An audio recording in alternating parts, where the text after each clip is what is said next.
I still had to reach Barry at the cabin, but at least I was out of the woods.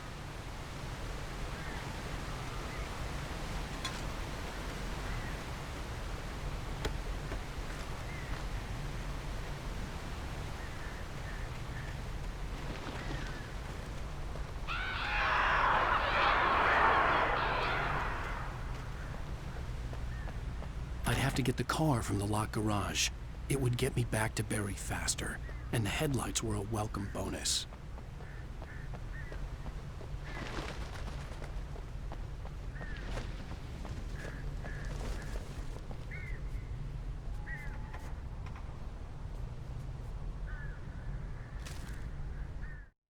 The FBI agent's command froze me in place. I considered surrender. It was all falling apart anyway. I could give in, let someone else deal with it, but it felt all wrong. Call it instinct, his posture, the way he held the gun. He was no friend. Shots ringing in my ears, I leaped for the hole in the fence and stumbled into the darkness beyond.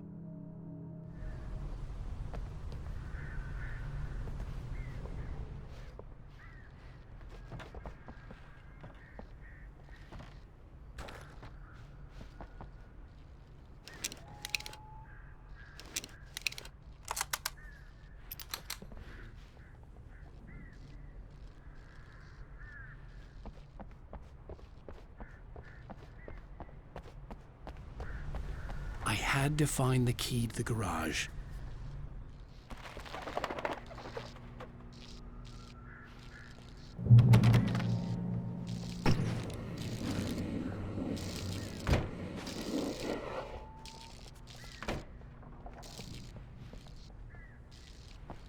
I needed the garage key to get to the car.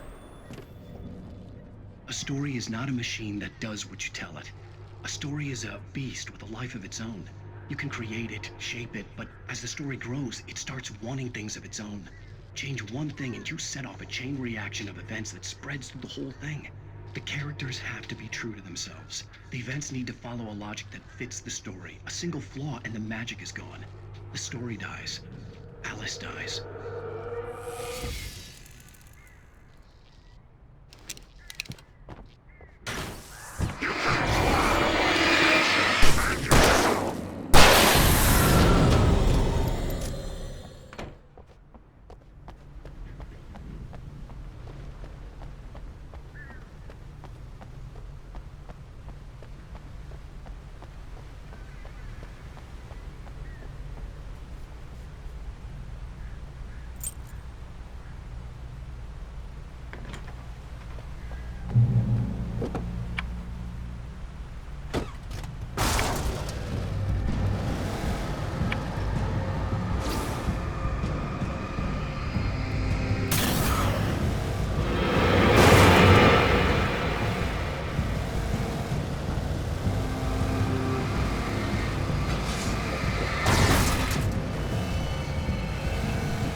The flare gun was probably the best weapon I could imagine against the dark things I was facing.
It was the kidnapper.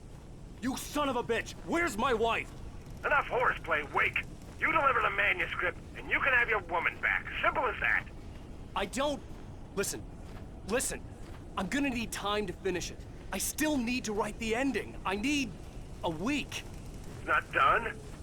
I need a week. 2 days. The old Bright Falls coal mine is nearby. You can find it easy, city boy. The main building, there at noon.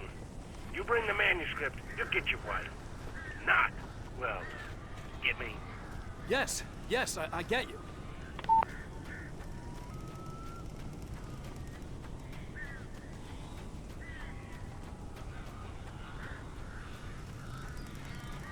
Barry had talked about birds over the phone.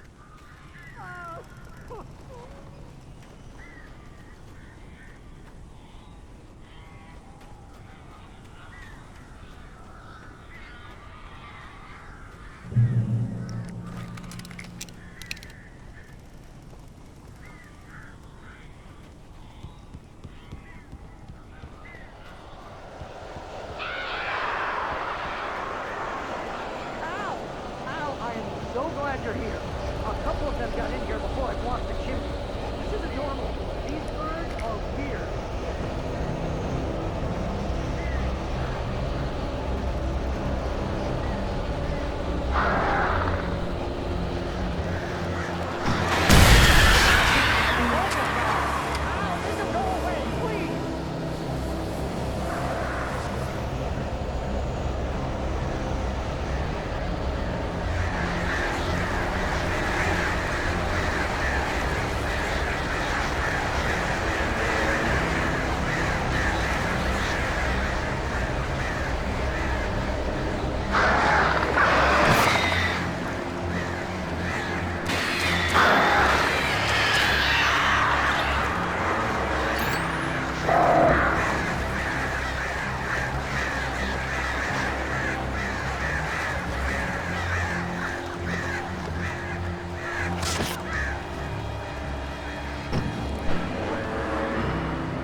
gone!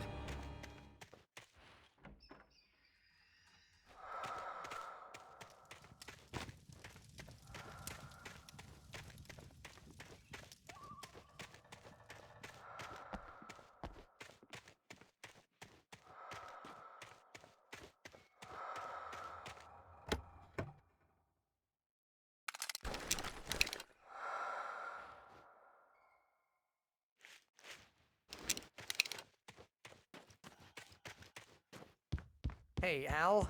I'm sorry for thinking you were having a psychotic episode, man. I sent Barry to the town to ask around about a man fitting the kidnapper's description. He'd go through the archives of the local paper. Perhaps he could learn something. Anything about the island and the cabin that had disappeared. The man wanted a manuscript. I had to try to write him one to get Alice back.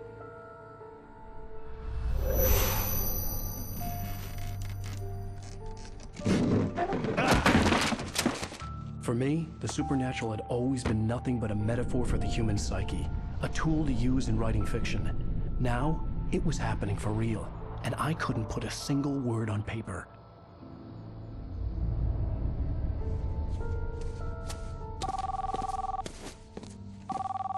Barry Wheeler speaking. This is Rose. Rose? I found Mr. Wake's pages. Oh, you sweet, brilliant girl. Could you and Mr. Wake come get them? I live in the trailer park outside the town. We'll be there in less than an hour. Bye now. See you soon. Have a great day. Hope you come back soon. Welcome to the Oh Dear Diner.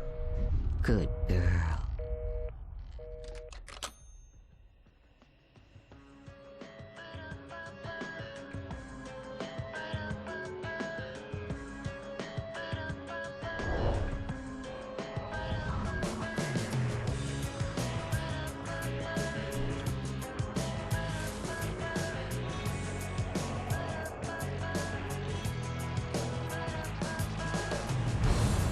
Come here.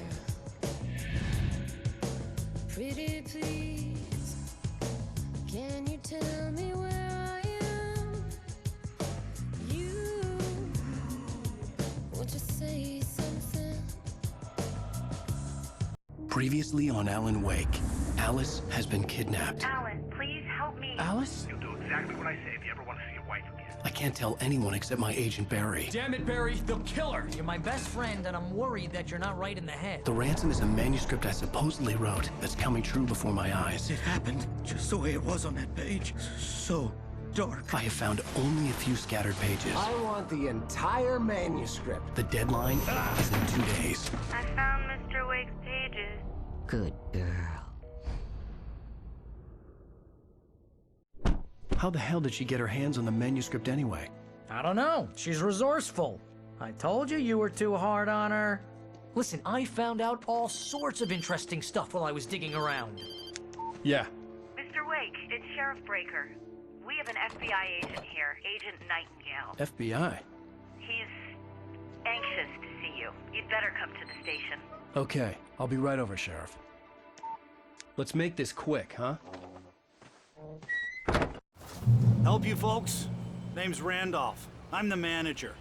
We're looking for Rose. Works as a waitress down at the diner. Rose, sure. Nice girl. Who wants to know? I'm Alan Wake. The writer, huh? I heard on the radio you were visiting. Well, I'll show you her trailer. That Rose, she's a nice girl. Always pays her rent on time. As I was saying, Al, I found all sorts of weird stuff from the local newspaper's archives. This place is crazy. Disappearances, mysterious deaths, urban legends come true, and get this, most of this stuff takes place around Cauldron Lake. Well, you ain't wrong, mister. The Indians thought the lake was a doorway to the underworld. I'm the God-fearing type myself. I don't hold with that sort of thing. Yeah, okay. Anyway, there was an island there owned by a guy called Thomas Zane. Now, some of the articles I found about him make him out to be a famous writer, but I ran a bunch of searches, couldn't find a single thing he wrote. Zane was heavily into diving, so much so that the place came to be called Diver's Isle. but the volcano under the lake erupted in 1970, and Zane went down with the island. Yeah, how about that? It was there in the morning, as if it had fallen from the sky. But it would take a tornado to lift something like that. We're damn lucky it didn't crush any of the trailers. Come on, mister. I'll take you to Rose's trailer.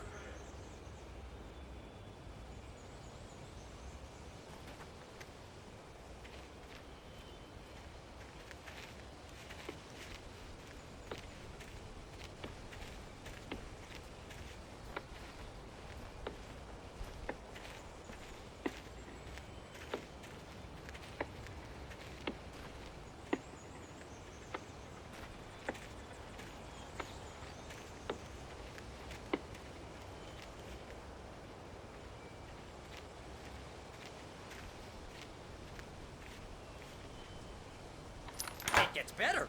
A local girl, Barbara Jagger, drowned in Cauldron Lake just a week earlier. They were lovers. Sure, Jagger's a local spook story.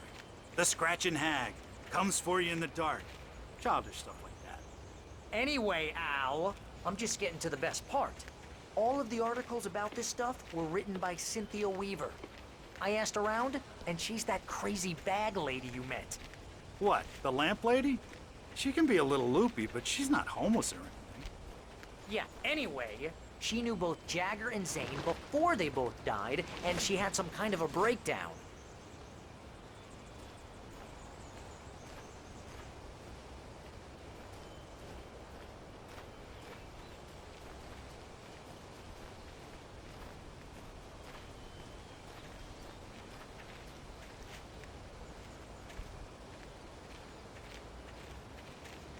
Well, mister, this here's Rose's trailer. You mind me asking what you want with her? We're just here to talk to her, pal.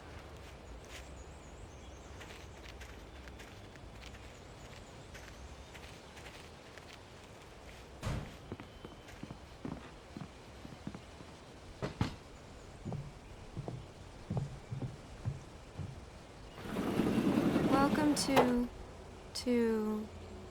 Oh dear. Mr. Wake. I'm so glad you're here.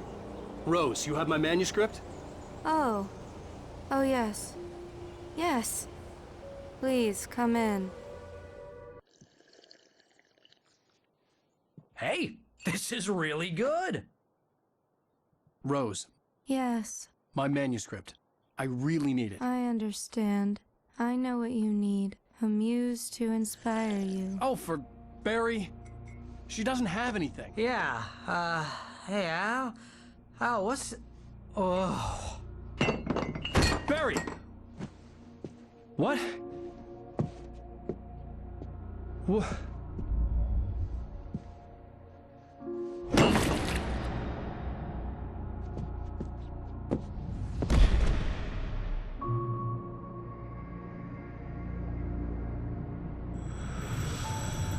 It's coming for you, hiding in my barber's skin. I'm too weak to stop it. You must turn the lights on. I promised I'd come visit you and your lovely wife. You must finish what you started. I insist. You must turn the lights on. Turn the light on. Back to work, boy.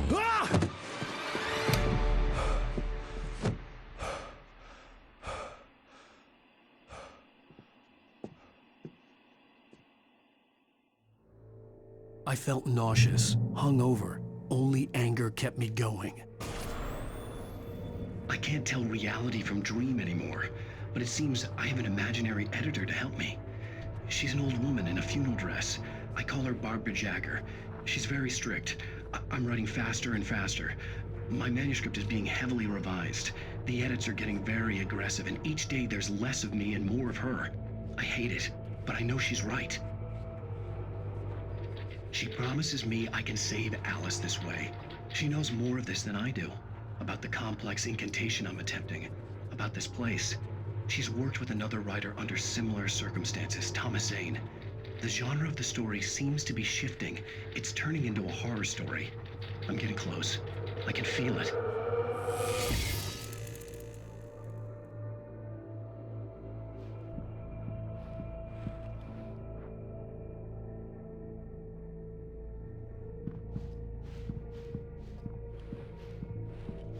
Rose took a day from me. I had less than 12 hours left to meet the kidnapper.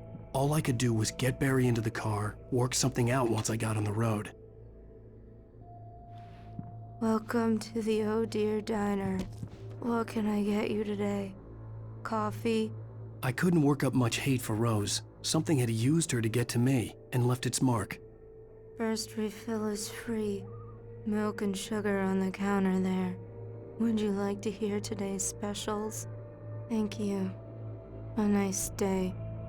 Come back soon. Barry was out of it. He was way too heavy to carry. You're right. I deserve more money. I'm so handsome.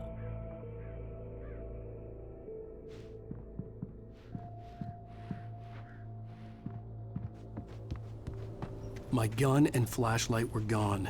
I'd have to find a way to get Barry into the car as quickly as possible. There was no time to waste. Mr. Randolph liked Rose. That little smile she had.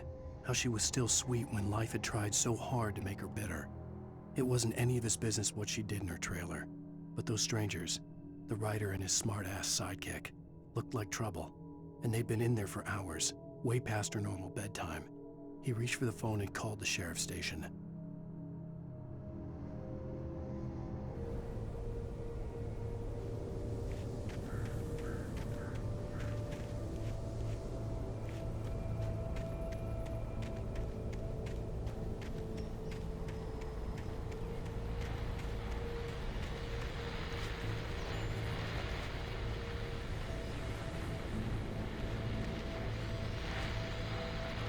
I just stepped outside to catch a breath of fresh air. Let me tell you, the weather's getting heavy.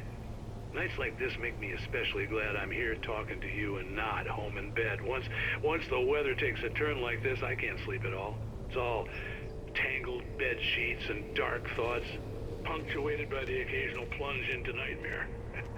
Is it just me? Well, perhaps it is. But I hope I can make the night a little bit easier to get through. Caller, you're on KBF FM. Hey, it's Walt Snyder. What's on your mind, Walt? Well, I ain't the way you are, but, well, I can't sleep either, you know? I just been staring out the window here, trying to make sense of it all, but, I ain't been drinking either, you know? I just... Well, you sound like a man with a problem, Walt. I had a, argument with Danny, and, then I get in trouble with the law, and, I'm just, well... I heard something like that, Walt.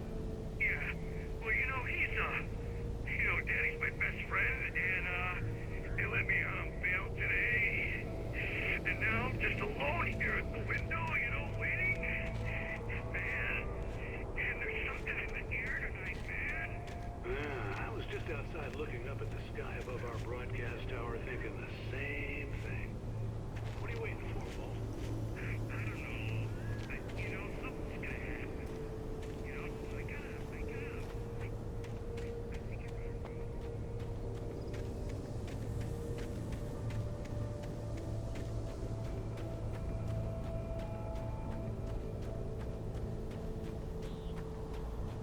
Oh, you're gonna get it now. God knows what you've done to that poor girl.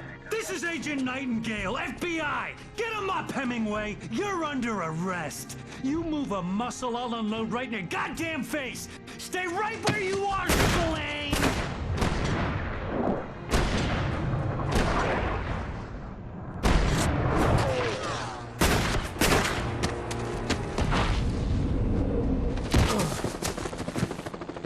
What are you? I'm standing right here, you goddamn maniac!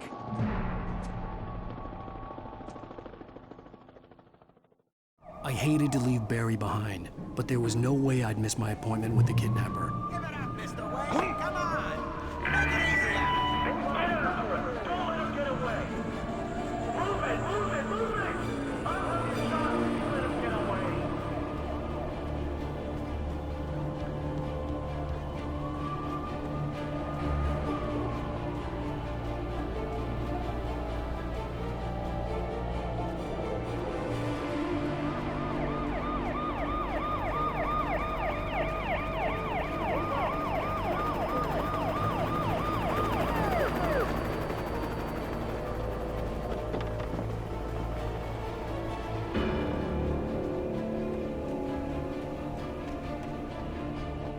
There he is!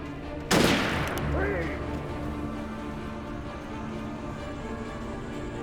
Okay, men. Keep your eyes peeled. He's gonna try to make it through here. Damn. Fan out!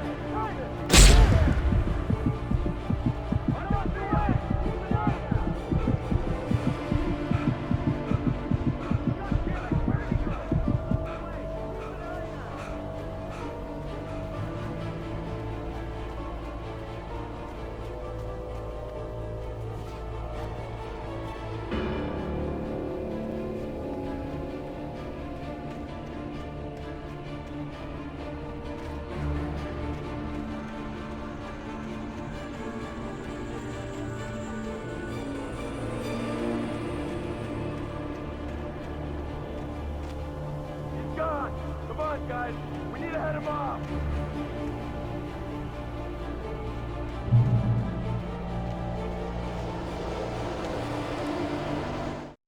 For decades, the darkness that wore Barbara Jagger's skin slept fitfully in the dark place that was its home and prison. It was hungry and in pain. It dreamed of its nights of glory when the poet's writing had called it from the depths and given it a brief, terrible taste of power and freedom. The rock stars had stirred it from the deep sleep the poet had sunk it back to in the end. When it sensed the rider on the ferry, it opened its eyes.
Rose didn't know how the strange old lady got in her trailer, and she looked wrong somehow.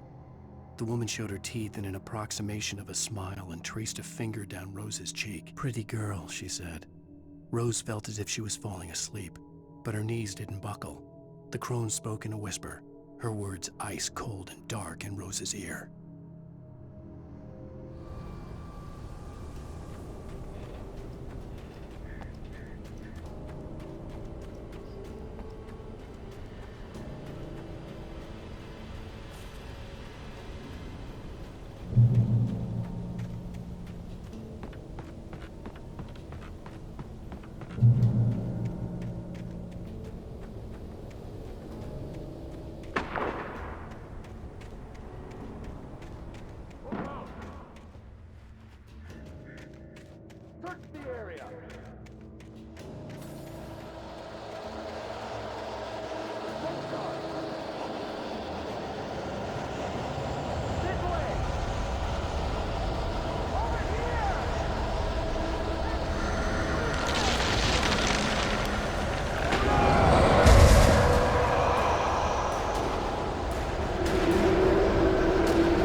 This horror was everywhere I went, circling me.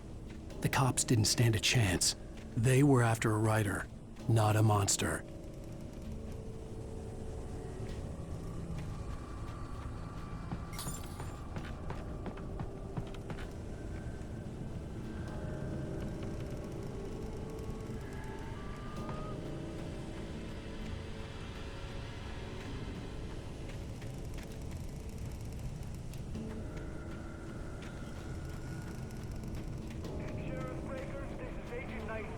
I've lost contact with Lucas men you assigned to me. It's Wake's doing. Wait, are you seriously telling me that geek writer just took out my deputies? Are you kidding? I mean, have you seen this guy? He wears a tweed jacket. Over. He's the guy we're chasing. If it's not him, who then? Bigfoot? Over. I don't know yet, but I'm not in the habit of jumping to conclusions. That tends to come back and bite you in the ass. Out.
This is James. Mulligan, Thornton, come in. Over. Thornton here. Jake, we got both Wheeler and Rose in custody. They didn't put up a fight or anything. Why, they were... Hey, what are you doing? Come on. Sit down and give me that. James, Mulligan here. Over. Go ahead, Mulligan. Over. We got Wheeler and Rose here. Wheeler's drunk or hopped up on something. Speaking of which, that Fed had a pretty distinctive whiff of Otis Scotch about him, you know what I mean. Over. I don't have anything on that, Deputy Mulligan. Over. Well, whatever. Anyway, Rose is just being plain weird here. You better get Doc in to take a look at both. Over. Gotcha. You better get them here quickly. The, Fed's gonna want to interview Wheeler. Over. Oh, yeah, I'll bet he does. Looks like they have a lot in common. Mulligan out.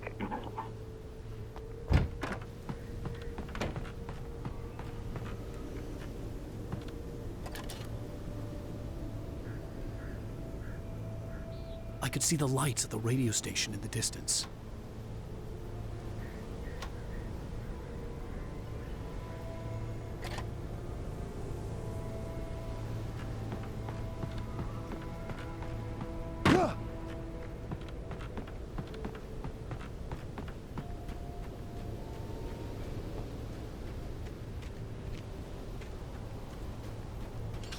I imagined that the broadcast tower in the distance was part of the local radio station.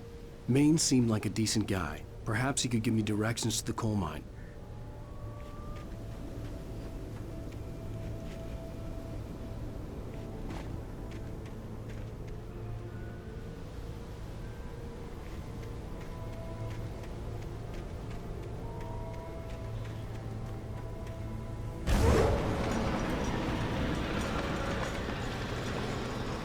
Unnatural shadows clung to the gate. The darkness that was after me was trying to stop me. I wouldn't get through without a light.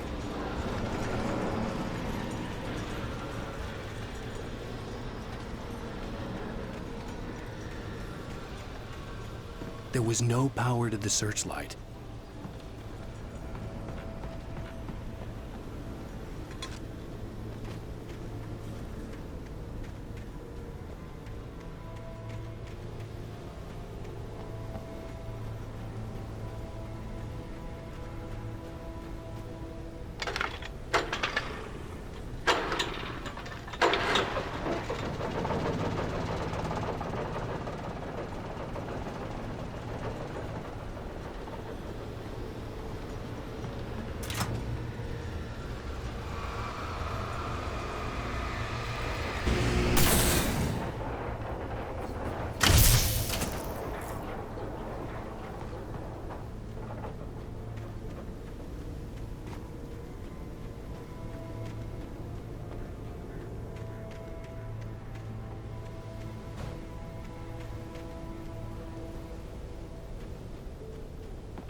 It took me a moment to recognize the flashbang grenades.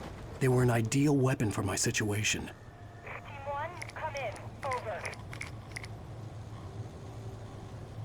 Team 1, this is Sheriff Breaker. Report. Over.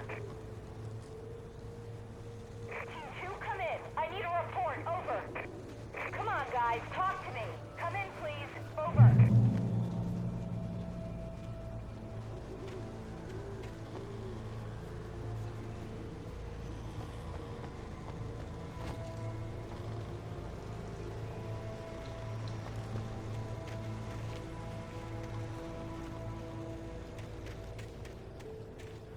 You have the right to remain silent.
And here's another call.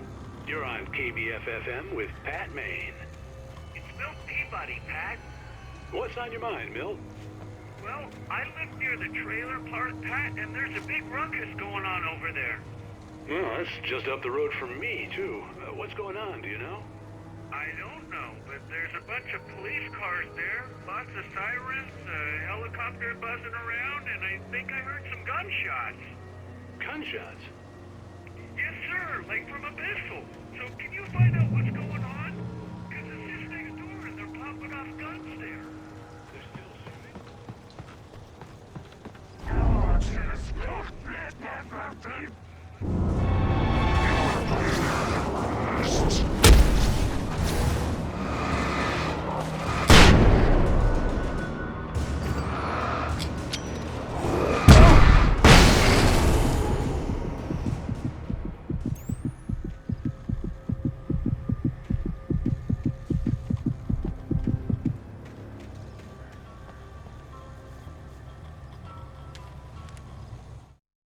Touched by the dark presence, Rose was lost in a dreamland where everything was drawn in black and gray crayons.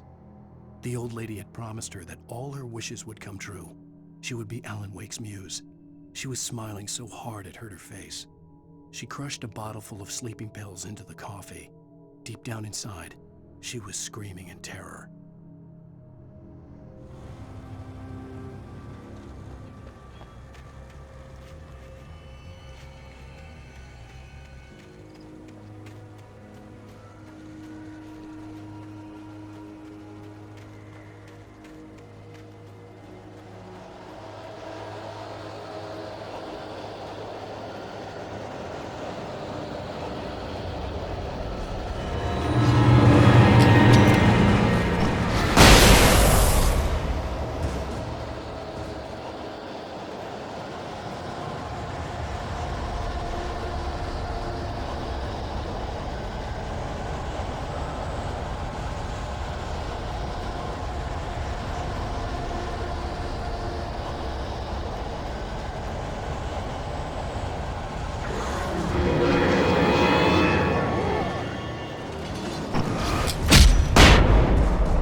I hoped Maine could lend me a car to get to the coal mine. Oh, why, hello, Lorna. What do you have for us?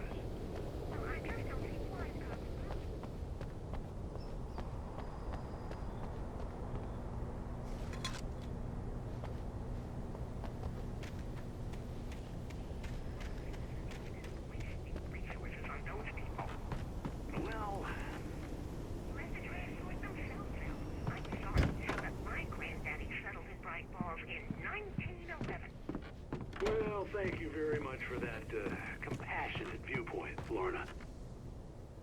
Oh, here's a little surprise. The famous writer Alan Wake just walked in. Folks, I'm going to see if I can talk him into an interview. Come on in, Mr. Wake. Oh, I'm so glad you could find the time to do this, Mr. Wake. Nowhere to run now, Dan Brown. You back away from me. Don't hurt it. Whoa, everyone calm down. Put the gun down. We're all friends here, right? Cool your jets, Nightingale. We got him. Judas Priest! What the hell's the matter with you? There's a civilian in there.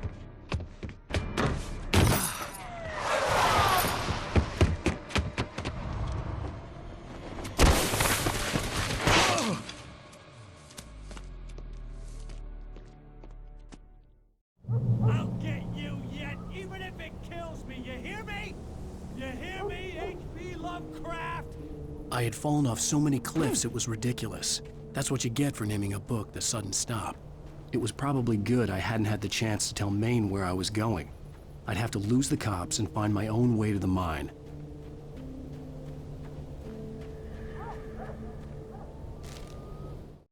Nightingale stared through the broken studio window into the dark woods. He turned around, started to walk out, but Maine grabbed his arm. "Young man, you almost shot me. You don't shoot off rounds at people like that. What's the matter with you?" Nightingale shook his arm free, marched out. His cheeks burned with rage and humiliation.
There was no sensible reason for the power company work lights to be here. It was almost as if they'd been left for someone like me to use.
The bulldozer's engine roared to life. Mud and rocks flew as it fought for traction. It crashed through the concrete wall and landed heavily in the yard. If it were an animal, it would have shaken its head after the impact, fixed its eyes on me, and charged. Of course, it had no head, nor eyes. Shadows crawled on its form, twisting it into a monster. Then, it came for me.